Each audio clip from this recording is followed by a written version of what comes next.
Welcome back. If your airbags ever just dropped, you got all your airbags won't inflate, most likely an airbag popped.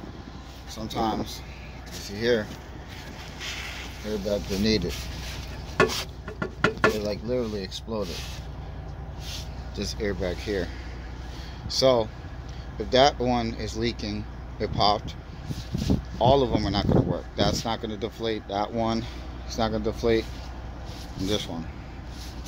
So just to make it home or to a shop, because obviously you can't drive if your airbags are down, take one line off. Take the line off here. This goes here. Take the line off.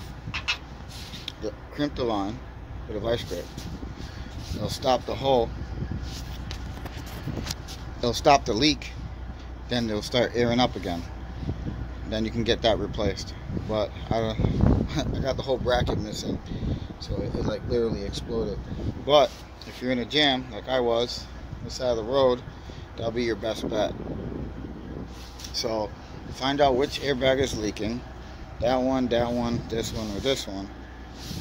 And then this one was the one that's leaking. Take the line out, crimp it, it'll air up. You'll be on 3 airbags. And then just get somewhere safely. Okay?